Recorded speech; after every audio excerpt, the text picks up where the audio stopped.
Welcome to Pragya sports. భారత cricket చరిత్రలోనే June 29 మర్చిపోలేని రోజుగా మిగిలిపోయింది.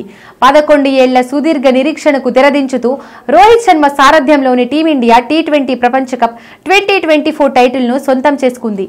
సౌత్ ఆఫ్రికాతో జరిగిన ఫైనల్లో సమిష్టి ప్రదర్శనతో సంచలన విజయాన్ని అందుకుంది. దాంతో 2013 ఛాంపియన్స్ ట్రోఫీ తర్వాత టీమిండియాకు ఐసీసీ టైటిల్ దక్కింది. మహేంద్ర సింగ్ ధోని సారథ్యంలో ఆరంగేట్ర టీ20 ప్రపంచ కప్ 2007 గెలిచిన టీమిండియా 17 ఏళ్ల తర్వాత రెండో పొట్టి కప్ను ముద్దాడింది. టీ20 ప్రపంచ కప్ 2024లో విజేతగా నిలిచిన టీమిండియా మరో ఏడాది వరకు బిజీగా గడపనుంది. ఆస్ట్రేలియా పర్యటన నుండి ఛాంపియన్స్ ట్రోఫీ 2025 వంటి కీలక టోర్నీలో పాల్గొననుంది. జూలై 6 నుండి జింబాబ్వే పర్యటనకు వెళ్లనున్న టీమిండియా అనంతరం శ్రీలంక వెళ్లనుంది. ఈ పర్యటనతో టీ20 ఫార్మాట్లో టీమిండియా కొత్త శకం ప్రారంభం కానుంది. ప్రపంచ కప్ విజయంతో రోహిత్ శర్మ, విరాట్ కోహ్లీ, రవీంద్ర జడేజా టీ20 ఫార్మాట్కు గుడ్ బై చెప్పిన విషయం తెలిసిందే.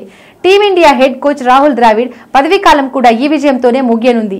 ఇప్పటికే కొత్త కోచ్ ఎంపిక ప్రక్రియను మొదలుపెట్టిన బీసీసీఐ త్వరలోనే అధికారిక ప్రకటన చేయనుంది. జింబాబ్వే పర్యటనకు ఎన్సీఏ డైరెక్టర్ వివిఎస్ లక్ష్మణ్ కోచ్గా వెళ్లనుండగా శ్రీలంక పర్యటనకు కొత్త కోచ్ బాధ్యతలు స్వీకరించనున్నాడు. వచ్చే ఏడాది ఛాంపియన్స్ ట్రోఫీ జరగనుంది. ప్రస్తుతం భారత్, ఆస్ట్రేలియా పర్యటనలతో పాటు champions trophy, world test championship ను గెలవడమే లక్ష్యంగా పెట్టుకుంది. ఛాంపియన్స్ ట్రోఫీతో పాటు WTC టైటిల్ను గెలవడమే టీమిండియా తదుపరి లక్ష్యాలుగా పెట్టుకున్నాయి. ఛాంపియన్స్ ట్రోఫీ 2025కి ముందు టీమిండియా 20 టీ20లు, 10 టెస్టులు, 6 వన్డేలు ఆడనుంది. 8 ఏళ్ల సుదీర్ఘ విరామం తర్వాత ఛాంపియన్స్ ట్రోఫీని నిర్వహించనున్నారు.